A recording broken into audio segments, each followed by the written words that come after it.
Lisoto kobetela yo ekopesa yo pasi ya kosakana te balobaka soki mwasi na mobali babalani vina bango ekomi ya bango mibale balobaka yango chaque fois mwasi ya libala camarade ya malamu ezalaka mobali na ye na bana na ye lokola pe mobali vrai camarade ya libala ezalaka mwasi na ye na bana na ye alors epesi pasi ya kosakana te mwasi bafana na France na mobali na ye kasi mwasi to balini abomi mobali na ye to abomi si mobali na ye parce que bazalaka na bien na bango na Kinshasa ba chanter ba tongaka bloko ebele gérance na yango chaque fois mwasi akendaka Kisasa azongi mobali pa kendaka mususu bakendaka congé pe na mwasi na mobali na bana kasi gérance bloko wana ezalaki epai ya leki ya mobali na ye jalousie ekoti ya baleki ya basi olobi comment est-ce que biloko oyo gérance nango ezala epai ya leki ya mobali ndenge nini omo ya oyesaka biso ke bosangisaka bongo na mobali na yo mobali nango mpe tobandi komona ye suspect yaya est-ce que omonte ke il faut to récupérer gérance wana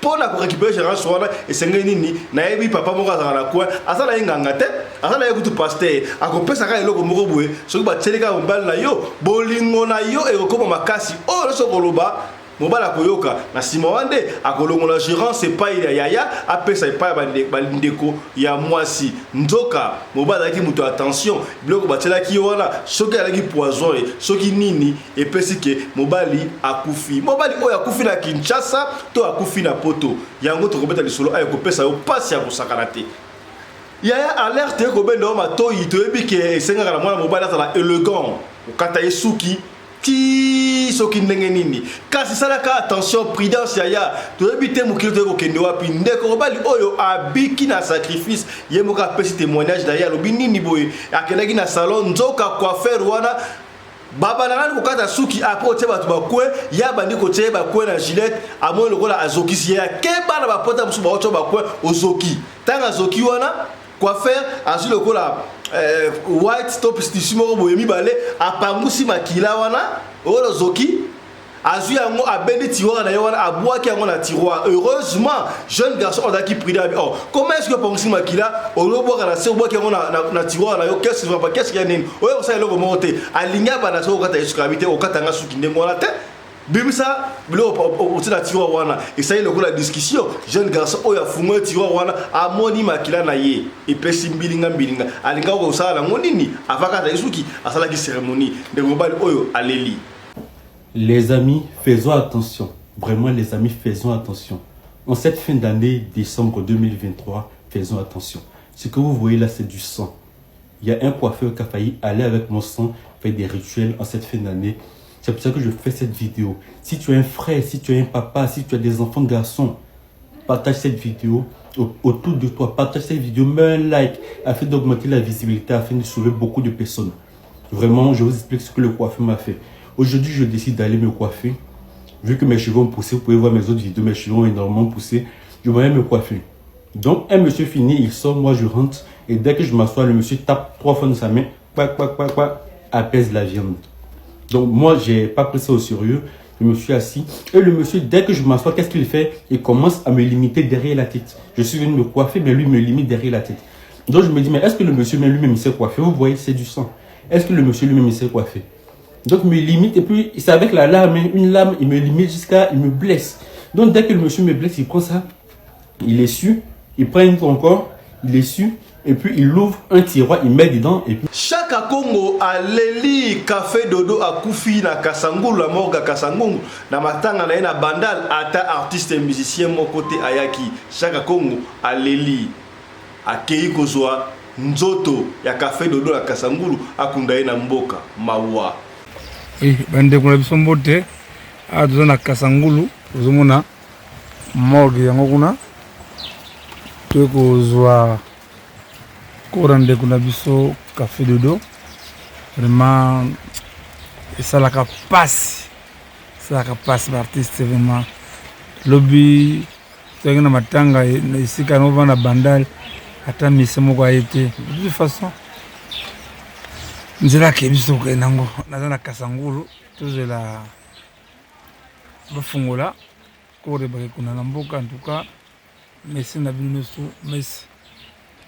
la politique tu as vu que ba débat yo sala ma pour makamamo ponono kasi na éviter débat oyo ce qui est important ben un débat scientifique to ya divertissement na plateau ya conférence na biso Israël Mutombo disango ndeko moko ala ko défendre alobi que Moïse Katumbi alobaka français koleka Félix Antoine Tshisekedi français ya Chilombo ya Félix ezalaka français oyo français ya ndaku français ya rue français étude kasi Moïse alobaka français ya solo il est allé plus loin que mutu soka alobaka langue moko azali mutu moko olobaka deux langues au commis deux personnes trois langues quatre personnes cinq langues cinq personnes ainsi de suite Moïse alobaka plus de quatre langues azali quatre fois Félix alobaka langue moko français à part lingala na ba chiluba donc atali ka mutu moko on peut pas les comparer et peut singa mutu ko soit débat oui olobi na ngai ke Tshisekedi alobaka français ou eza scientifique te alobaka français mutu ay kolina ndako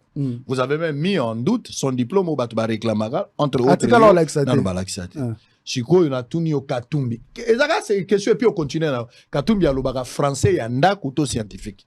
Prenez la type en français à Katumbi. Alors, français scientifique, alors français ni. Il a étudié plus que Félix Tshisekedi. Il a un diplôme qui peut montrer. Mon toi, tangi bon akolo ba population, population. Oui, c'est possible. Zela na silisa. Allez-y. Au moni ngai. Au moni français na lobo. Eza français na tanga kaka primaire na humanité. Université na sali licence, maîtrise, doctorat na tanga sou na français te. Anglais, turc, principalement turc. Natangi na turc à 100%, natangi na anglais, na zongi na sous français. Quand on a zongi na élection en 2018, bah journaliste ba constata que na ba enchaînement d'idées na français, j'avais quand même une certaine lenteur par rapport à mon tatanga na Nikin parce que j'avais évolué dans un monde qui n'était pas francophone, c'est normal. C'est qui est logique. Pourquoi pas dans un polyglotte? Quand je pense politique, moi, je pense politique en turc. Mon rôle que parce que non le français t'es au le kinga na mayele, na le kinga na mayele musika parce que na attaque na université là on ne corrompt pas. Nous sommes des ba différence. Les Turcs disent hein, une langue c'est une personne. Mutalobara langue moko aza mutu moko. Mutalobara quatre langues aza quatre personnes. Il a quatre façons de réfléchir. Félix Tshisekedi dit non seulement français azolobeza français et école te, ça peut français andaku, et ça en profondeur morote anglais ayebite. Ayebi kaka chiluba ayebi lingala biso no yebi Katumbi ayebi na swahili ayebi quatre langues. To comparer bon parce que on est en train de comparer. Donc Katumbi a l'art l'oratoire plus que Tshisekedi. L'art oratoire osali kolobela kisi nini. Mais allez-y. L'art oratoire osali kolobela kisi nini. Ezali mesure et intelligence te parce qu'il parle quatre langues et puis il produit.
mobali mbinga na mwina ngolo aboya hydroquinone soki ezotambola basheri bazokwea mayanga na retrouve douce tendresse affection epa na yo nasalelo nini mpo ndimake na kupendaka sana shitakwacha pelende wenjoro Radio Collective ya Fiston, tous s'abonner massivement, c'est validé.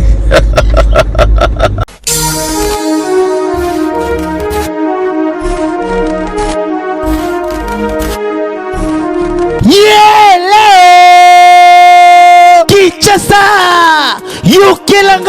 kitoko oyodi bino batu bozalaka na posa ya kopase babon moment na babon séjour na bino bopesa confiance na Genesis Hotel po batieli bino bachambre ya qualité oyo eza na baclimatisation ya kitoko bambetu ya somo na banorme international eza mpe na baoreiller de rêve ebongo badouche na bango soki okoti ndeti kaka oza na mikili ya poto soki oza na kati ya Genesis Hotel wifi kutu bosana na yo po kokota internet ndeti kaka oza na Paris po kaka baséjour na bino etikala inoubliable grâce ya Genesis Hotel okanisi esili tintin awa na Genesis Hotel atieli bino salle de fête salon Congo pour na ba mariage ba conférence ba réunion pe ba anniversaire de rêve na bino batu nyonso bolingaka kosala ba mariage ya kitoko po na etikala souvenir ya vie na bino mobimba bopesa confiance na salle de fête salon Congo po bokozala na bino de cité awa na salle de fête salon Congo ata boza na nombre ya combien bokozala na bino mobimba po musique eza au rendez-vous climatiseur elenda kaka ndenge bozomona batu nyonso bapesa confiance na salle de fête salon Congo batikala jamais kozala desidi tala awa na salle de fête salon Congo baza na bango na problème ya courant te po baza na mobanke na groupe électrogène oyo esalaka 24 heures sur 24 heures musique toujours au rendez-vous baza na espace moko ya balcon ya munene po na bino batu bolingaka kozwa mopepe kitoko po esala eloko ti ah oui masolo ya bakuzu botikela bango kuna kasi masolo ya salle de fête pe hotel ya qualité botikela Genesis Hotel po awa soki okoti lokola kaka oza na paradis kidimie otuninga ya adresse ezwami wapi zwa papier na stylo po koma Genesis Hotel ezwami na commune Kasavubu avenue Kandakanda numéro 8 oza na yo mobimba to pebenga bango na ba numéro oyo eza affiché na ba poste de télévision na bino okozala jamais desi ah Genesis Hotel bandaka lozalaki wapi tala ndenge ba congolais basali ba mariage na bango na ba salle de fête ya Mwanza pe ba séjour na bango na ba hotel oyo ezangela tina o tolobaki te tolobi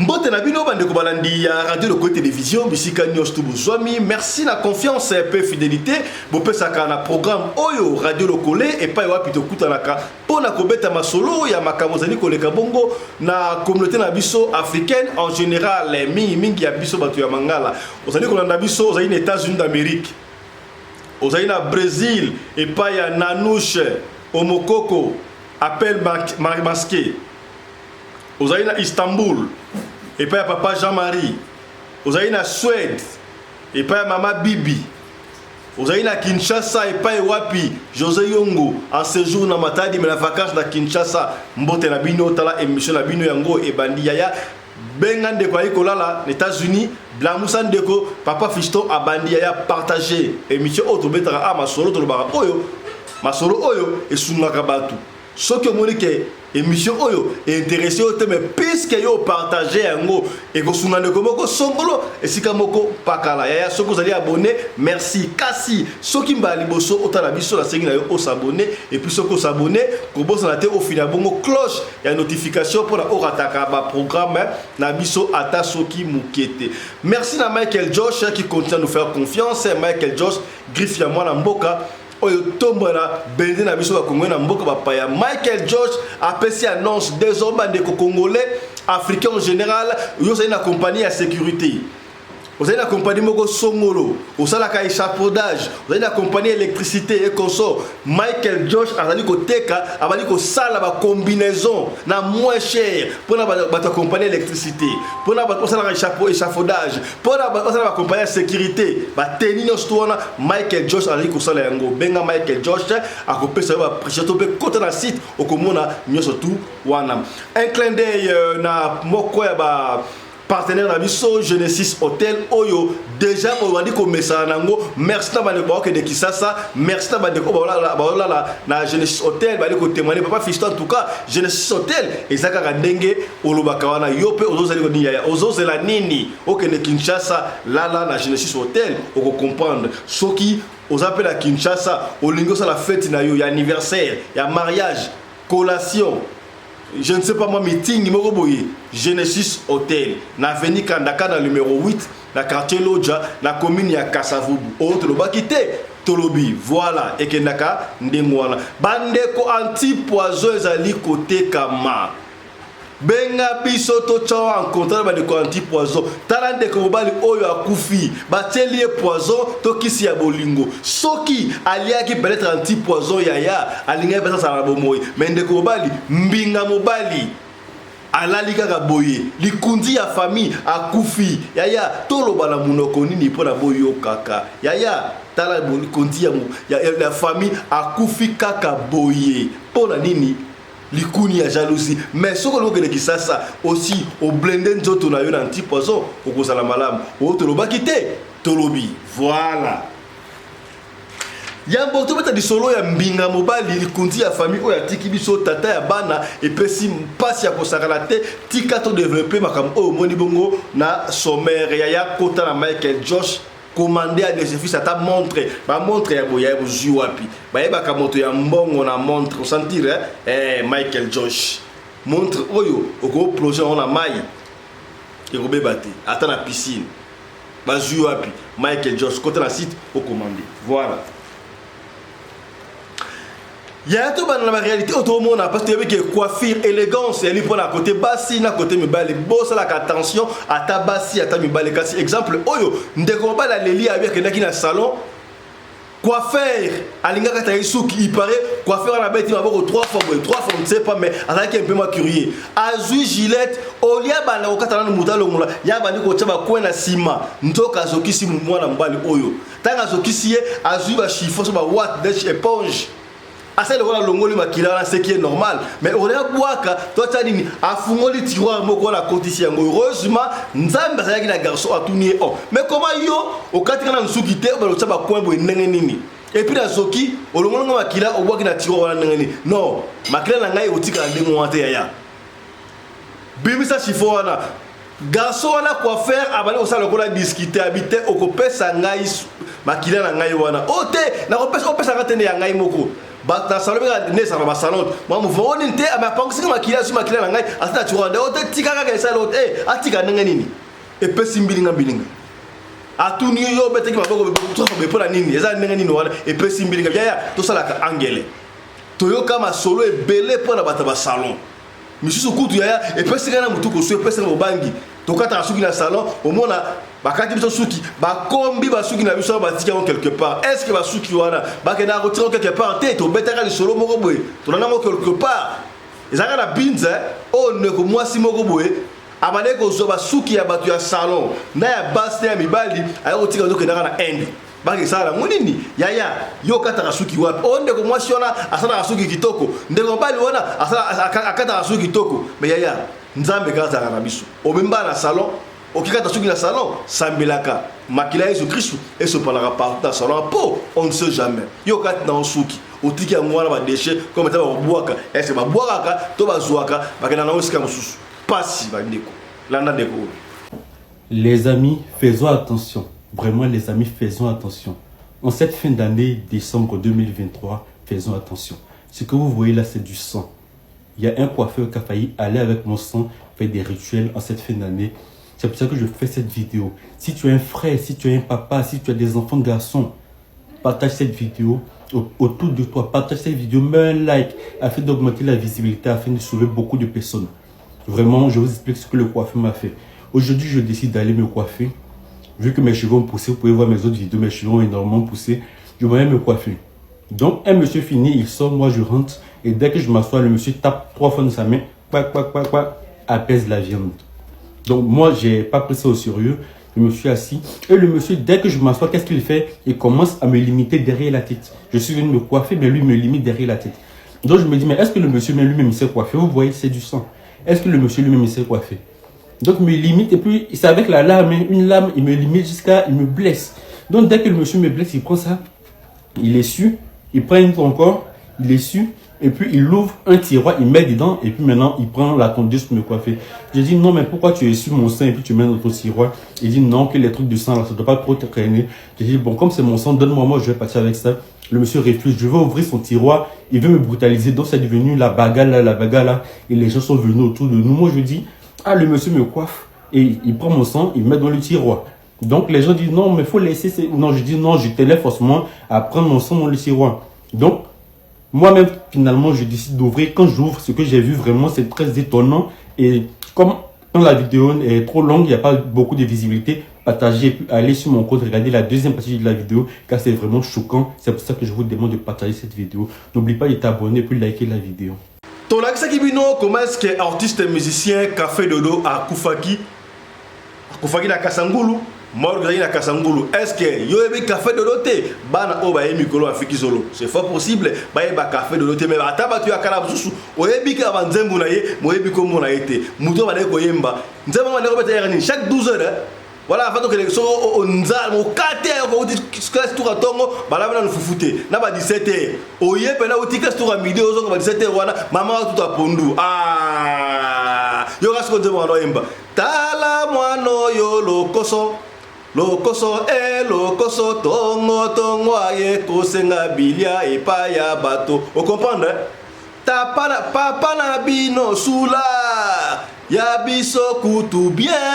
Nzembo na beta ba 12h na ba 17h mo kadi sonde mwana ebeta ndengwana. Café Dodo kufi matanga na bandal isika ndeko fanda ata musicien moko te aye chaque Congo leli pona nini boy. Moi j'ai compris. Yaya, ce que ça mutu na bango te ya mondo ante bakoya te. Ce que ça mutu ya mondo na bango bango bayaka. Est-ce que komi c'est que bien. Tala chaka Congo leli na morgue. Aina tongo 6h-3 azela ba fungola morgue. Azwa nzoto ya Café Dodo akende kokunda ngona mboka ndenga sengaki. Chaka Congo leli. Afini. Oui, bana biso tozali awa na Kasangulu. Sika toko bimisa kora ndeko na biso Café Dodo asali nzembo mingi ya bana tala mwana yo lokoso asali nzembo ebele éducatif Café Dodo vraiment esalaka passe mingi kuna ba image ya boye que l'autre na veiller moni ata artiste ta mon côté na veille je sais pas wa vous na Kasangulu vous la bafungola morgue la moko bomona ndenge wakata Kasangulu voilà na Kasangulu morgue ya ngwana alors muli mwande kuna biso Café Dodo ezali kuna mais je crois que l'image est interprétée par l'artiste. Modèle Café Dodo Koufeli, en tout cas, il passe, il a mawa. Café Dodo, à Tambouli, mais il est belé à Poto, il y a États-Unis, mais Tala, il est Nabiso, ici, il a fallu la maquiller, parce que la Morgawa. Après Morgan va découvrir dans Mboka. C'est ça les choses où ils se passent. Café Dodo est quand même un grand artiste et banaki qui va découvrir dans Mboka. Et moi qui vous montre l'image de ça effort. Comment comment l'artiste souka la bango quand toujours dans les malheurs. Je crois qu'on a interpellé le numéro 1 du pays, le président de la République, Félix Tshilombo. Il candidat à sans danger aux amours sérieux. Parce que c'est la seule association où ils allient 24 heures sur 24 heures. Tout le monde a commencé à bâtir, tout le monde est allé, Café Dodo à la mort. Il y aurait des artistes ici. De toute façon, nous allons awa, dans la famille. On est même la commune avant pour l'embouteillage. 6h30 en attendant de la famille Zoboya, mais ça passe l'artiste Doble matanga ta artiste moko te, ta artiste moko te. Bo batisi obeta ka to la mbongo, to la moyo. Et bo suka pe baninga ti. Vraiment tous la famille zoya, tous la bata mort yangwana, na puta mkama na mort yangwana, voilà. Mort yangwana, esika muninga na tazali. Vraiment batisi congolais za mawa, za soni. Vraiment que mon abizia ba image aboye. Le café dodo parce qu'on est dans mboka. Il fallait que je participe de telama. Tout est dans lango. Pour artiste a deux familles là. On a deux familles mais comment vraiment le café dodo pas comme un artiste vraiment ça dépasse vraiment.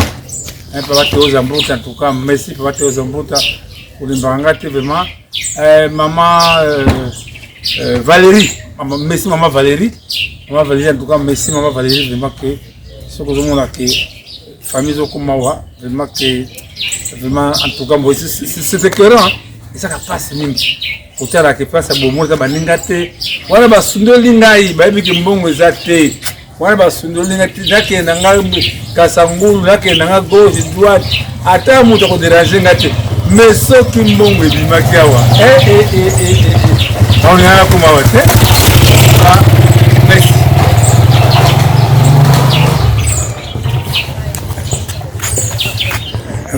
Yang mana? Démarrer hein. Démarrer.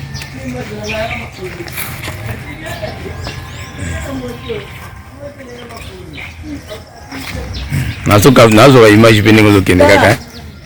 Yebsa yala bina ala na ngana office ngaza na bana fana kitika bango na école. Ah, bane pe bele lo yemta. Bande kona biso. Mon sika muninga zali. Café dodo. Wasazo nzembo ya sonité. Banzembo éducative.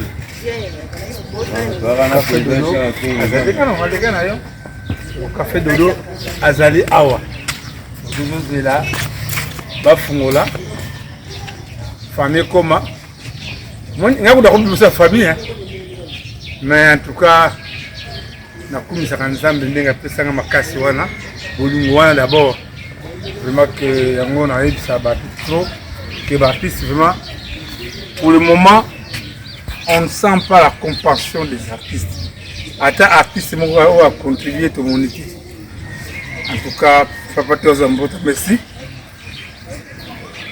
o abengaka maman Valérie merci vraiment Badi Barout, Yebisa, Baninga artiste, beau soutenir que ça sans danger. Et ça qui est côté, Nzera, nous avons besoin d'accueillir, café doit accueillir, nous sommes en tout cas, merci. Yaya ya solo balobaka yango soko tuni batu ya mayeno akoyebisa pe soki mutu ayebi langue moko ezali lokola mutu moko soki mutu ayebi langue mibale ezali lokola batu mibale soki mutu ayebi langue misatu ezali lokola batu misatu 4 lokola batu 4 5 lokola batu 5 c'est vrai. Kasi moi extrait eteni muke ya débat oyo confrère na biso Israël Mutombo disango na émission na kitoko plateau aye wa zamba ki ndeko moko ali ko sala discussion basali comparaison na ebité so da comparaison to parallélisme entre Moïse Katumbi na Félix Antoine Tshisekedi Tshilombo ndeko la lobi Moïse Katumbi a l'équipe Félix 4 fois pour nini pour Félix hormis Lingala na Chiluba président Félix alobaka français et puis français moi alobaka ezali français des rues français ya kotanga te français ya kela cité a expliqué très bien kasi Moïse Katumbi alobaka français ya kela si 1 alobaka anglais 2 alobaka balangue so combien donc aleke na belé oko comparer bango te na ndanga ni na ebité et personne ma mutu ko soit mais les kambu oyo ce qui ont yebi langue moko sa mutu moko langue mbale 2 mutu langue misatu 3 mutu mais to yebaka ya goya ko yeba français et là c'est le numéro intelligenté parce que yo autant na pays francophone autant qui pays francophone na tangi pays anglophone na tangi na anglais na yebi anglais makambo na anglais autant na français na na yebo ba français te mais na yebo ba anglais na tangi na ki turc na yebo ba ki turc mais na tangi na anglais te là c'était le kingai est-ce que vous comprenez là débat ça débat moko ça paraît inutile mais c'est scientifique écoutez ayo et ko fungolo mémoire landa te na muto alobaka soki deux langues soki tozo kende malembe olobi nga boye le mali boso maloba na yo mais olingi te ba relancer olingi te tozala te lobanga na zo yoka yo olobi na ngai ke Tshisekedi alobaka français ou eza scientifique te alobaka français moto ayekoli na ndako. Vous avez même mis en doute son diplôme au bato ba réclamaka entre autres atikala olakisa te na balakisa te sikoyo na tuni yo Katumbi ezaka c'est question et puis on continue na Katumbi alobaka français ya ndako to scientifique. Prenez la type en français à Katumbi. Alors, français scientifique, alors français ni. Il a étudié plus que Félix Tshisekedi. Il a un diplôme qui peut montrer. Mon toi, tangi bon akolo ba population, mon akolo ba population. Oui, c'est possible. Zela na silisa, zela na silisa. Allez-y. Omoni ngai. Omoni français na lobo. Eza français na tanga kaka primaire na humanité. Université na sali licence, maîtrise, doctorat na tanga sou na français te. Anglais, turc, principalement turc. Natangi na turc à 100%, natangi na anglais, nazongi na sous français. Quand on a zongi na élection en 2018, bah journaliste bah constata que na ba enchaînement d'idées na français, j'avais quand même une certaine lenteur par rapport à Moutata na Nikin parce que j'avais évolué dans un monde qui n'était pas francophone, c'est normal. C'est qui est logique. Pourquoi pour dans un polyglotte? Quand je pense politique, moi, je pense politique en turc. Mon rôle que parce que non le français t'es au lekinga na mayele, na lekinga na mayele musika parce que na attaque na ba université là on ne corrompt pas. Nous sommes des différence. Les Turcs disent hein, une langue c'est une personne. Moutalobara langue moko aza mutu moko. Moutalobara 4 langues aza 4 personnes. Il a 4 façons de réfléchir. Félix Tshisekedi dit non seulement français azolobeza français ya école te, ça peut français ya ndaku, et ça en profondeur morote. Anglais ayebite. Ayebi kaka chiluba, ayebi lingala biso no sto yebi Katumbi, ayebi na Swahili, ayebi 4 langues. To comparer bon parce que on est en train de comparer. Donc Katumbi a l'art l'oratoire plus que Tshisekedi. L'art oratoire aux alliés kolobela kisi nini. Mais allez-y. L'art oratoire aux alliés kolobela kisi nini. Et ça lui mesure et intelligence té. Parce qu'il parle 4 langues et puis il produit des résultats. Félix Tshisekedi il a 4 langues. Ouais, ce sont des langues mokwana lobakwana. Il a produit quel résultat? Il a construit quelle route? Même pour sa vie privée. Il avait quelle entreprise? Il nourrissait qui? Il avait quel employé? Na François Lobaka. Non? Il n'y a pas de route à Kinshasa. Il n'y a pas de route à Kinshasa. Avant qu'il devienne président, Katumbi n'est pas président. Non, j'ai dit Tshisekedi. Tu as dit 2 choses ici. J'ai dit avant que Tshisekedi n'arrive. Donc, pendant que Tshisekedi a travaillé, il n'y a aucune route. Ah, non. Pourquoi ma président? Pourquoi ma président? Il faut produire des résultats dans la vie privée. On parle de Katumbi qui a produit des résultats dans sa propre vie privée. Il veut devenir président. Il a aussi servi en tant que gouverneur. Il a démontré qu'il a toutes les compétences possibles. Félix Tshisekedi, avant de devenir président, il avait démontré qu'il était détenteur. Avec un bilan. Oui. Félix Tshisekedi, avant de devenir président, il avait démontré qu'il a quelles compétences. Question en Wana. À ta élection à gagner Guité, il avait démontré qu'il a quelles compétences. Bon, ça le remords attendant que Moro ya Félix Tshisekedi na kati ya Congo. O atonga. Avant que ma président ba patrimoine, tout ce qu'il avait c'était la Jeep qu'on lui avait offert. Il avait quoi? L'intelligence, ce sont des résultats. Katumbi produit des résultats. C'est ce qu'on produit des résultats. Matata Pogno, Asali Kindu tellement qui toro Kokotambouana Ferrari.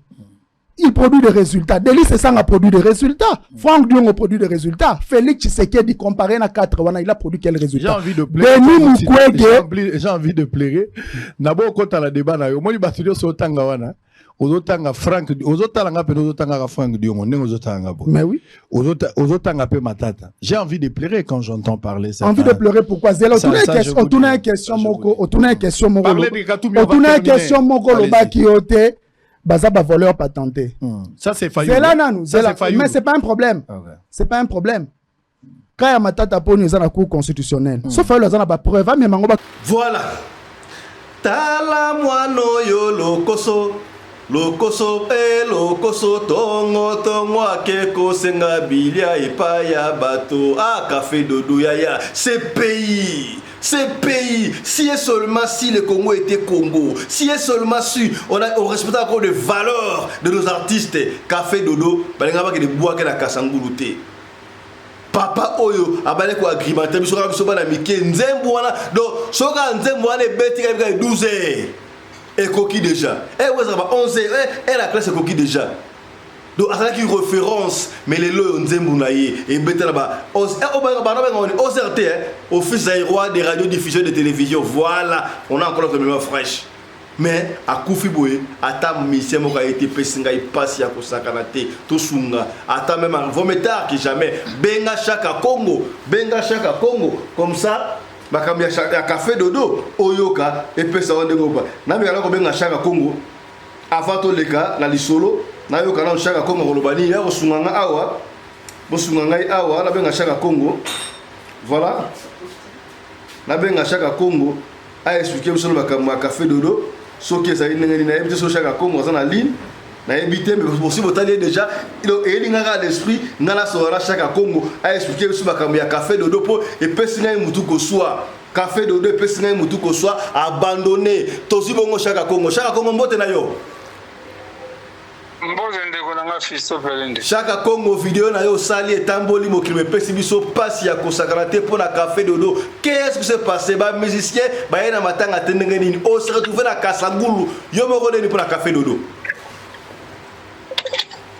ndeko na ngai je crois que fiston oyo ezali parmi bato oyo batemonaka oyo nasalaka mais comme elo nasalaka ezoyoka nzambe elo naza na société moko te vraiment café dodo pour votre information ntango abeli nasengaki prise en charge na ye mokanda na ye ya prise en charge ebimi lelo mokanda prise en charge na ye na leta congolais ebimi lelo mais ndeko na ngai nauti kasangu mbe lobi na matanga lobi ata mise moko te ata mise moko te wa contribuer ata 1000 francs pour un ndeko na artiste 0.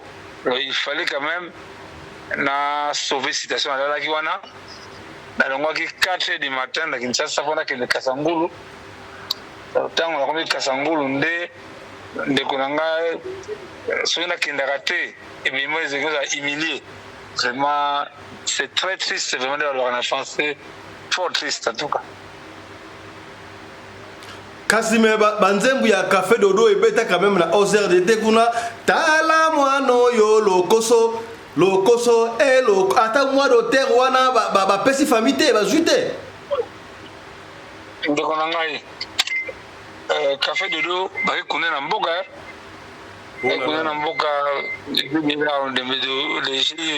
là ngozi omoni fiso pelende nayebi te na mboka oyo avant aide motu fo azala na parti politique na yo mais chez le blanc batalaka nanu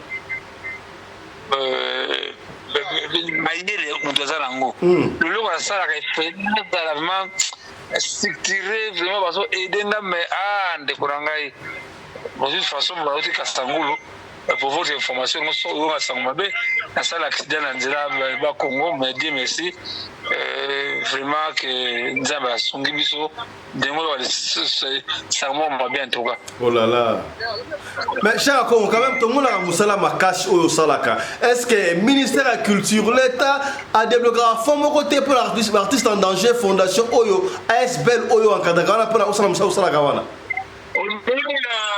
fiston, je crois que la banane du Cameroun, la Congo, il faut la partie politique. Si tu as les partis politiques, on va te soutenir. Oh là là. Dans la partie politique, mon côté. Parce que nous avons ça la KO. Non, mais au monde, je crois, au lieu de dernier, il y a monument Kassavoubou. Quel est le monument Kassavoubou? Parce que affiché sur le monument Kassavoubou, j'ai beaucoup de matière, mais je manque de moyens, je manque d'encadrement. Voilà, je crois que le message est passé. Sika Boye, est-ce que Bassi va conduire du café de d'autres? Qu'est-ce qui se passe là? Voilà, est-ce que Kitoko. Au côté de moi quelques photos, dans ma image, aux Alaki Wana Sika, il y a autant de moi bien. Dans mon extrait de musique, ça va, c'est bon. Merci beaucoup, Chaka Congo, pour la Tarayo. Merci. Voilà, je crois c'était Chaka Congo Mutu Oyo, Azoko Bunda Boyebi, Moussala Oasala Kalelo, ceux qui va Bayandi Mosi Bazali en vie, ils allaient grâce à Chaka Congo. Et par exemple, ils ont Légion. Tout soutenir Rabata Boys. Notez, Mabi Okota. Voilà, Café Dodo, au nom de toute l'équipe de la radio Locale, nous présentons encore notre sincère condoléances à la famille de l'illustre disparu, mais aussi à la famille de la musique congolaise, même si les musiciens, Bazalaki, Wana, T. Voilà. Il y a un truc qui est solo et pesinga mutu ko soit na bakango chaque fois yaya moi si na yako komando kinayo mobile na yako komando kinayo mwana na yo mama na yo papa na yo mais na le rappel isusu yaya ata bible lobi yango il n'est pas bon que l'homme soit seul il faut que moi si na yeba ko mutu moko baba na ko fanda kasi moi si alibala camarade ya solo ya moi si libala ezalaka mobali na ye na bana na ye et vice versa. Parce que mon bali mokote mon bali pene ya libala ya solo moi si pene ya libala ya solo alingaka bénéficier ya soki batu babala ni botika ka bango ba évoluer mama botala ngai soki obala mbali na yo mitinde ko utana pa mbali na yo pour bosa bino mbali tango boko mutu moko bosala ensemble ezali pona bien ya bana o ya bino pona bien la famille ya bino te. Ngana kamwaka mwasi mobali baza ensemble balani mais mwasi azana compte ya yemoko mobali pe compte ya mona ndenge nini yaya la transparence yaya pona ni bosa la compte moko te soit ya mwasi soit ya mobali to compte ya mobali ezali pona mbongo ya boye ya klasa bana pona boye compte ya mwasi mais boyebi bosa ensemble botonga ensemble po to bima libanda to kenda ko luka poto bongo la Congo PC pote baby donc poto ka raté libanda do studio ba lingi ba africain te ba lingi étranger te muta fa na pa na bango suko baby yo to ngaka te e ko suka ndenge nini yaya alors entre parenthèses lobby bokozwa émission spéciale. Comment est-ce que les Congolais sont là, Nandako ba mpuku? Comment est-ce que les mamans africaines sont là, na gare ya train? Comment est-ce que tout je picone sans papier sans papier et ça sous grave il y a beaucoup de images à lobby et qu'on les sabino ndeko mobali ko bale ko fa la France ba de ko France mbote na bino merci mon père sur le solo ba de ko fa ba papa si so papa visto bete le solo pour yo et bete lingande et comme ça bango so kinanga nini merci papa fiston papa ozaka la France na moi c'était ba bota bana baza couple moko exemplaire batu ba enviaka bango ba enviaka mwasi na ye en tout cas ba lingana basala ka ba faire na Kinshasa batu ba ye ba basala bandako basala ba business moko papa ke na Kinshasa akeye moko azongi moko pe mama pe ke na Kinshasa ye moko ya kozonga mususu ba ke na papa mama na ba de famille ba ke congé na Kinshasa pour na ndako na bango kuna na hotel ba business na bango normal on va en anglais et puis family si ka boye ba bien Kinshasa mutala ko gérer ngo ezali leki ya mobali na ndenge ya mabete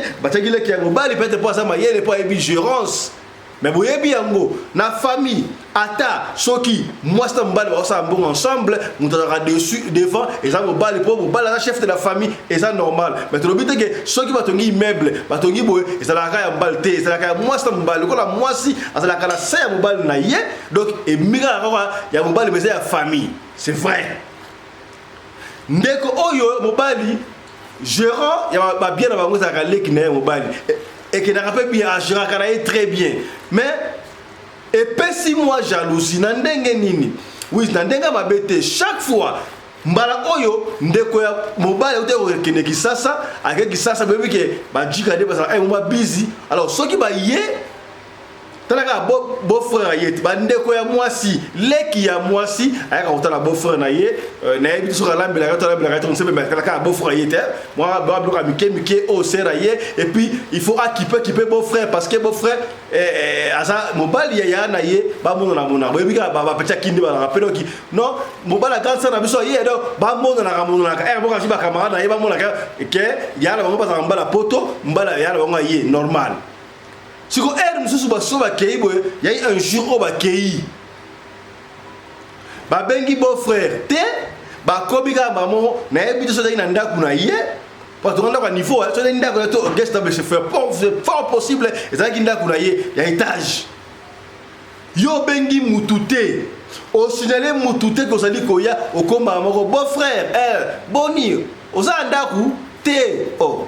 Biso toza déjà na se awa oh na ndenge nini te za nda kutena bima kibo ça va bozela ngai leki ya mwasi na ba camarade na ye Tu peux payer, on ne sait pas, bazeli. Bon frère, c'est que pessima contre ta côté que n'est voilà. En tout cas, belle-sœur, na kozonga siko, na kozonga un peu plus tard. Bokozonga comme ça, boya lobby. Yele qui a moi, c'est qui a mo bien té. Azongi, ba bengi siko ya na la poto. Ya, en tout cas, il faut faire la mise. Bon frère, banaya awa, c'est comme si yoka. A confirmé, c'est comme si a comment que ce soit makangu na keku tukotala ye avant de singa banda tongoti ayeku tuteti lobi oh ayete nini yo sala yo tanga yekite na yebi ke yo bedi tse okotala émission est-ce sala ki yo tanga yekite muta émission ke yo na kosonga un peu plus tard yo kende est-ce que vous voulez que cousin wana au moins que ti 6 ans yo zonga te ata yete yo na kati nini et pe simbilinga oh ya kufunga miswa d'ailleurs bon frère on dit comment makango la écouter d'ailleurs est-ce que en tout cas les qui n'a au autant gérant na atala fier so bino na gisate akoma la patron do bastos oh ya ta la jalousie kindoke bana parti à jalousie ya ba mama libala basi ya mabala boza ba kito vanda boyoka telanga ba j'aime pour ma be koti mbinga mobali mbinga sans hydroquinone quoi ina mabele aïe malade loko mabe jalousie kozanga koyoka ya tout ka fungula miso de leki na nenga aliwana amona kande so kinne de ba mbongo so pesa kabina kosa kabino do kinne aliwana fo luka moyen fungula miso te mabe oh. Mais il n'y a pas jamais à cause ça rend l'habité mais ok comment est-ce que yo na bloc wala ça comme balle na so habité mbongo wala bloc totonga ni so toi ezaka mbal na ngate asa mbal na ngai ngapela luka na sala ngapela poto awa alors tout ça mbongo na biso ensemble yango totonga bloc wana ya comme ça mobali yango ça devant il y a problème te ya nzoka yo pe la bloc wana yo pe nzoka osala ba part na kati ya mwana mama na ngai mais bongo peut-être bango ba bénéficier pe mingi te ba bénéficier mingi yo pe fo luka sikoyo o bénéficier pour la famille ya ozaka liste de somo ya famille yo kande ba kosaka ya est-ce que l'histoire ya les corbeaux les renards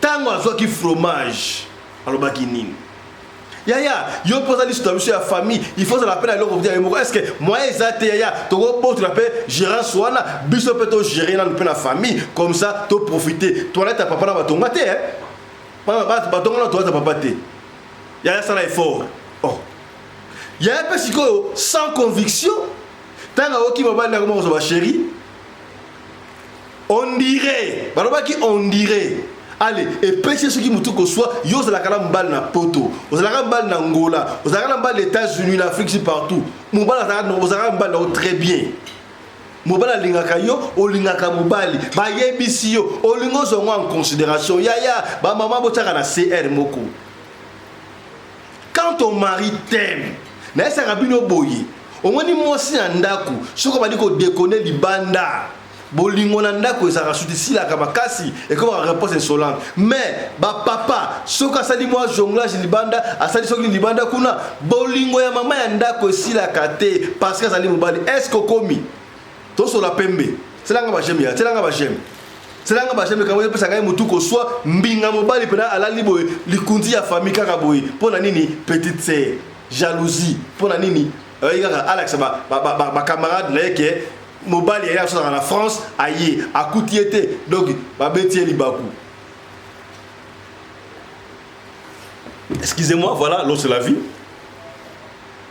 siko ya na banga tourner to ko sala siko yo ni habité ya problème te ya na problème te kutu papa mo na yebi kuna asana nganga te ya ba ndengo wana baloba ka ndengwa asana yenda ngate asalisa batebele kutu abalote ngaba kombo o ebi leke bana na ebi tu camarade ngamo yara bango pe mbala bana ko déconner akena ka papa wana batlaka iloko na biloko olega bodoki azonga pena normal kutu nde batlaka wana atonga utu lupangu asomela mama na bango lupangu ka ndengwa pena ya sasa ya mala boko poto pe ngwa se bebi fungola misu o tout ça gasnente yo tinaka mbongo comme ça on ne pas papa wana akosala ka bakambu to lambe to tshwana biloko eza bango kisite ela ngo poison te lo mo tshaka na biloko nengo wana o mona ka yemo beau frère nenga o changer ya pona jour kaka moko jour moko oyotala beau-frère na yo obengi ye kutu pete basaki sasa okele pa muto bengi ete komba moko wana na ndako azate ayebi okoya boselanga et puis plus tard alobi naza busy oyebi te aosala nini akendaki wapi kanda wana epesi yo o changer physionomie o changer ba makanisi ya sœur na yo yaya mwasi ya mabala mwasi ya libala za kabayele basa mabala boyo kangaye mwasi ya libala za kabayele tango le jour bali oza na âge ya mukie oza âge ya nene so le jour bali oboti okomi mama il faut esprit et fungoma est-ce kokomi et surtout bana ya basi parce que mwana ya mwasi ya 16 ans na mwana ya mbali ya 16 ans ba ndé monter ba âge wa l'esprit ya mwasi de kimba l'esprit est-ce kokomi to na kosi vous comprendre hein? Voilà yaya tinda mbongo atina mbongo pa leki na ye leki azwi mbongo akepa papa wana sopa nani basali bichebe abengi mobali na yoka gentillesse ba papa boyoka pe botimbela ba papa okendaka kisasa to posa na faux photo wala Afrique du Sud leki ya mwasi na yo tonde komo quelconque bosola normal jour wana psali yo gentillesse moko boye boni tonton boni mobala libala mobala en tout cas na ina lambela yo kisasa na lambela oni ni mikungu mbisa okauka bujibu na lambela oni ni ngai to ndunda muselu lokola ya mama na biso mi José na Cape Town ndunda muselu na ngolo mai ya mubesa otala wazi wapi mi José mbote na yo ya commandant Guillet comprendre mbote na yo mwasi ya 1m90 Chari Charoufa mwasi wa leki basi na mibali na mbongo na Peru kaka na Mada City comprendre ekendaka ndengo wana voilà. En tout cas, mobile la ina lambela loko sa promettre lamba biloko yaka nango yo banda ya olambela ka été kaka jour wala mobile pen katu faire esprit ke maloko ba biso boye comprendre bon angona ko mabe pété et ça nango normal leki ya mwasi na ye ayaka donc ça nango nanga mabeti alambelié makayabu na mandunda moko boye ndunda muselu makayabu na ete abete ke likien poani c'est basa ba ndulu ba Congo balinga likien le gola king kesere mené à paix à son âme yelo ko to ali ka fo likien zala a olia madesu fo likien ata le Thomson il faut likien ali a pondu likien ado likien za le gola pilipili ya king kesere mené na éviter papa oyo mobali mbinga akwei na mabele boy azamu Congo to non sait pas basa il est likien na ndunda muselu ça va au moins si ko lo benga o tonton na koya lobi na air boy voilà tu vois c'est ce qu'il a fallu faire avant oya tour à liboso azui rendez-vous alors mobali na bango pe mobali ya pe azelie belle sera koya jikat Kaneza la ka lambia yeba fandi ya pa miasi ya sikoyo il faut to timbela ka koma yelinga biloko ngala lia ngamo yo lia te na neni baka mo changer ya il faut za clé vala sa kabine ba famille to tingala kisasa ezalaka na bolingo ya kala mwana mama na ngai eni ezalaka sunde ngwana te to mona bandeko ya basi ba bote bandeko na mibali to mona ngo leki no na botelo mobile to mona ngo to mona ngo yaya mama lo ateli o poison bande to mona yango mama olinga mwana na ete bande ko bande ko bango yaya to peigner yo est-ce que okomi c'est que bien voilà que ndaka ndengo wana bateli à l'épée alors précision moko ndeko mobali oyo boyebika na malili ya mikili na ba tension oyo ba bloko to liaka et comme ba tension njoka mwana mobali o mbinga mobali amelaka kisa tension chaque jour moi ce n'est pas me bien et belle sera éviter atela ke bloko wana donc bofo pa le pena ki toko donc a ki bien ndunda muselu na likien le pena fufu ki toko tango asili sikolia azui pe qui n'a attention Amélie normal ba sololi allez belle sœur pas ça ni akina une mission accomplie to c'est la grande et ça va ngam zakara so ina ngwana e bandara befe tanga keiwe quelque temps après papa ya poto mwana ya poto ndeko ya poto abandi ko ba palpitation aso ka sou bien te do il was feeling funny en anglais aso ka sou yete do ye pena do nzoto na eza sou ya ngote abengele kile ka mbangwa na so ka sou pena bien te makanisi kutu te na so ka bien te tension ni me simbala de la so ka bo na be okota bien te azalaki dans un séjour à Kinshasa. Bon, là on n'a pas précisé. Est-ce que c'est un hôpital à Kinshasa? Toi, on ne sait pas, je crois. Peut-être moi, calmer, je ne sais pas. Mais bref, à partir de là, non, a changé billet naïe. Voilà un homme intelligent. Abi na en élection oyo, ndenge ça va boya kangama awa, na ki mélange to bien té. Les gars a changé billet naïe mamo. A changé billet lobby mamo Kinshasa. Pardon, lobby mamo Mikili. Lobby à l'amour qui boit à baigner en tout cas ça va falloir ça tout aller aéroport en Chili amado ba pas palpitation kotoka a joué en France a zongi parce que alors il bien tellement muta 4 séjours ayoka kindenge nini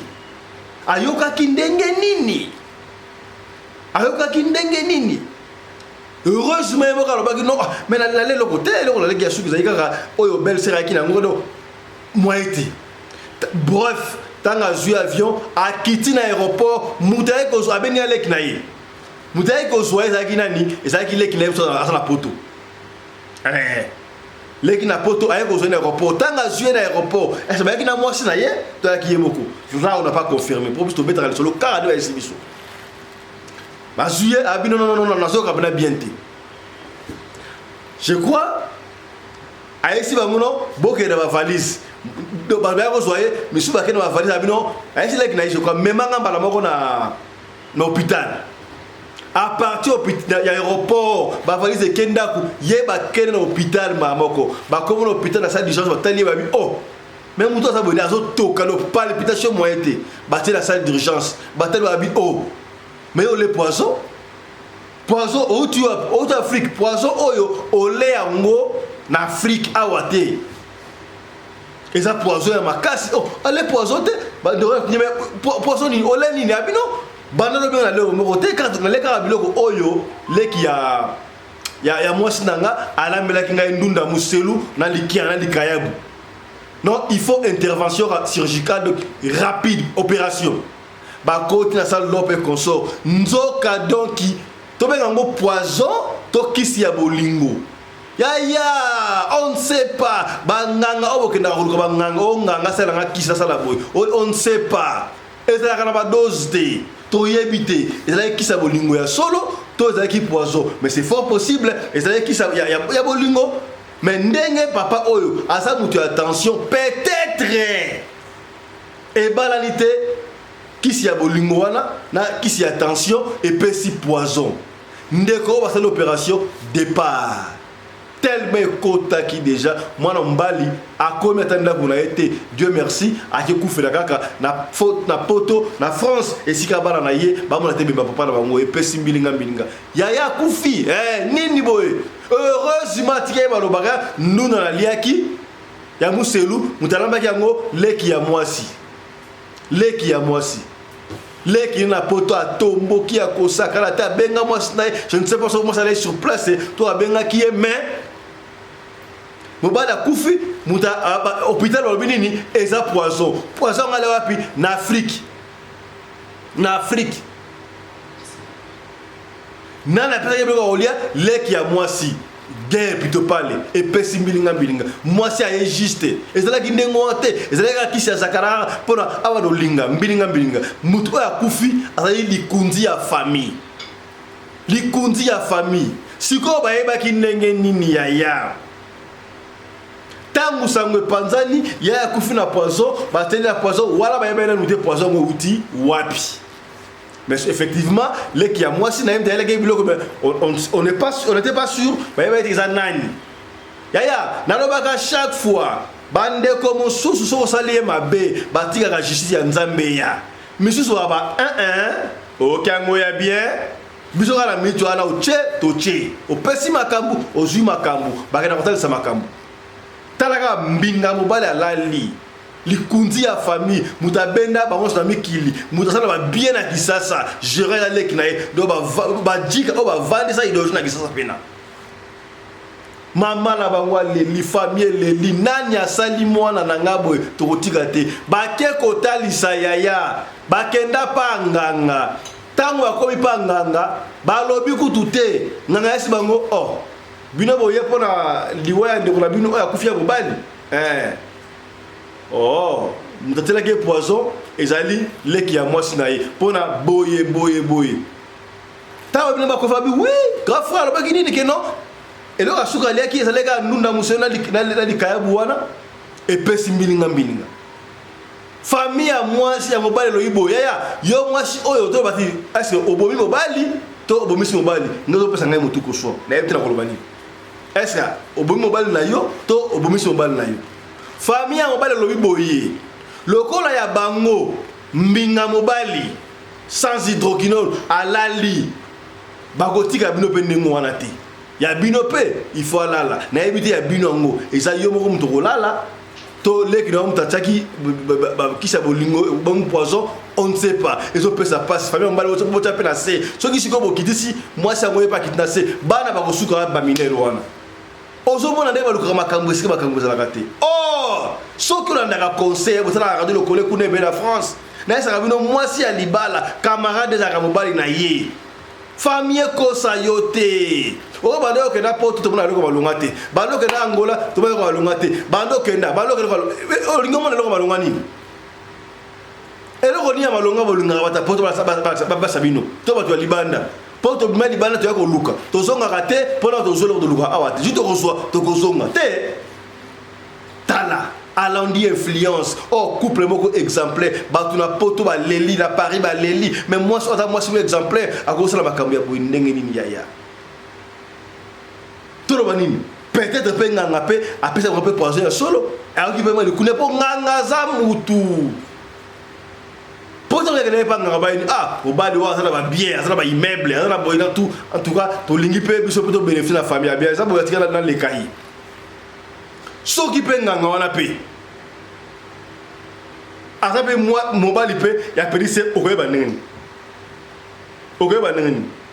tabu yo kepa nganga wana asala kisi ndengo wana pona mwasi do mobali alemba ayoka ba mwasi na ye oh et moi ça ça ndengo mobali alemba siko a dominer pe mobali comme ça nganga wani ko bimana na mwasi ya na bino to ya no sa nini voilà tout hypothèse à liboso hypothèse à mibale kasi yo mwasi na poto ozo ndi maleki na yo atla mbala yo kisi pona akoma faible kasi o kisa mwache allez muleki na yo a changer match a botole mobali po yo sa na poto ba bieza na kisasa allez a botole yo po exala maka to talangu leki na botole a botole blanc ya na ye mobali a kepa nganga yo mo tangi mbongo ba kangi siko ye a commissaire ya ye ba bien no sto a dinami na ngo olungo kolobani. Donc il faut raisonner boum katu yaya bande ko botika la gisasa ya kala bana sunde ngwate to so la pembe peto peni weza radio lokole est-ce que komi et pesi mbilinga bini ete ya binu yaya sika famille ko timbutu ba bien ko bande ko luka famille mbale abi ah ça va yo sana bana to kabeli yo bana mais ba bien koto yo d'ailleurs gérance et ça déjà pas la bango déjà. Dobogo Zwata et Loko Mokote. Talasiko, qui a perdu? Est-ce que Ezale qui n'a yo? To Ezayo. Tu as perdu ton mari? Alors, bah bien, il y a un homme qui père de famille Zuyango. Ban va comme orphelin, Kakaboui. Nazo Pesanga Moutuko soit. Ban de Gobo et Dengato Banin. Moi, si Abou Mobal Naye, to Abou Mobal Naye. Moutuko soit.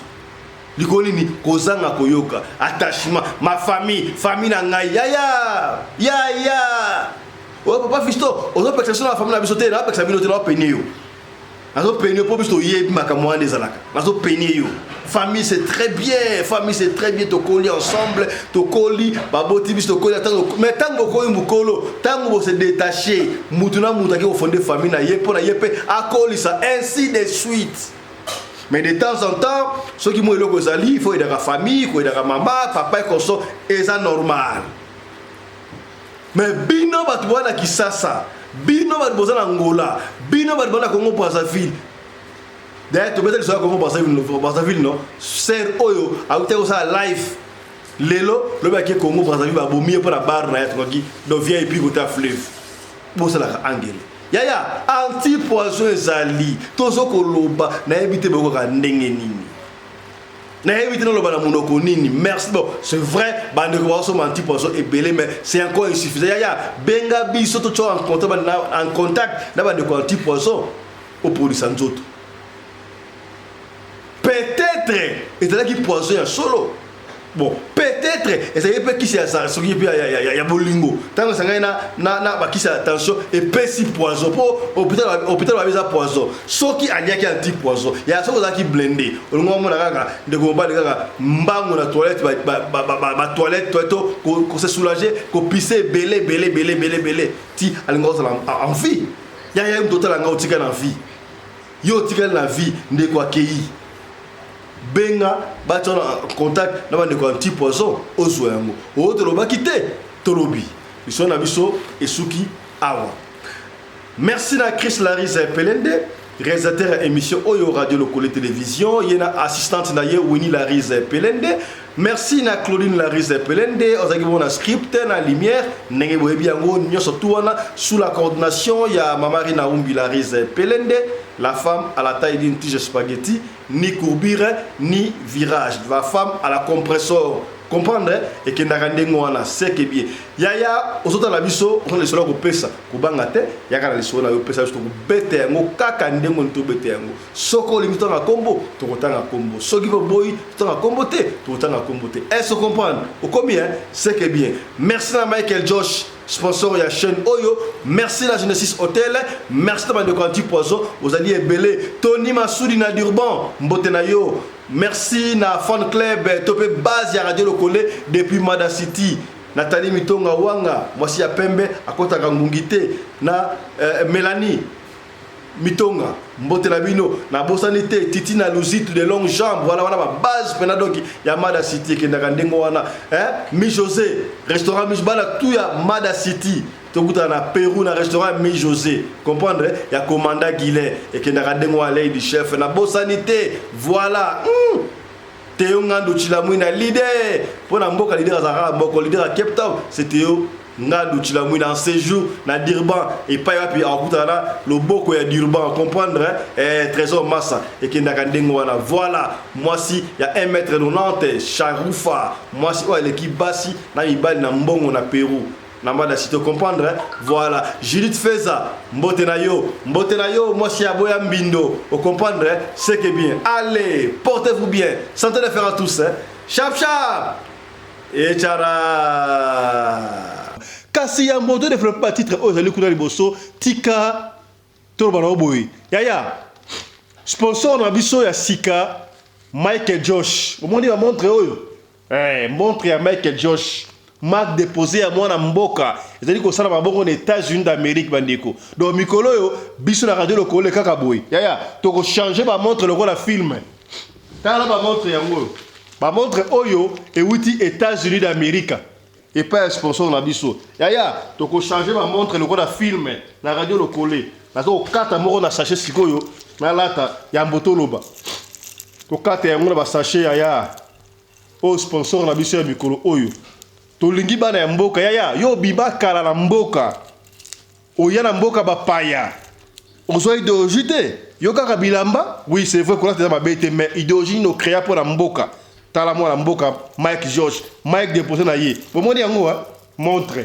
là ça qui yango wana Radio Lokole ye a commis deuxième sponsor officiel après maman Charlotte Caputo Mike George ezali marque déposé à moi na mboka o ezalaka boko na États-Unis ezaka ka ba montre te bandeko de bomona wana Mike Josh ezali ba t-shirt ba chemise ba polo d'autres na ba soulier ba sapato kaka de boka ba griffe songolo pakala siko o Mike Josh pour aller encore plus loin pour na ko faciliter bana ya mboka bana ya Afrika Mike Josh a un partenariat, tout actionnaire, moke ba actionnaire na compagnie o bengaka Visco.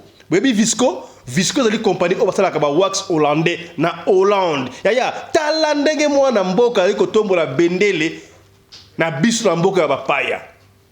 Mike Josh. Donc bino bateka ba wax hollandais o super kingal baso bango na cher. Commandé yango à partir ya Mike Josh. Numéro yango atoti liyo baza. Numéro yango wana bo benga Mike Josh direct. Benga Mike Josh direct. Soki bongo de lekate benga biso na radio lokole télévision déco. Yo toko tia en contact na Mike Josh. Bande wana boutique na France, na Belgique, na Espagne, na Kinshasa, na Afrique du Sud yaya.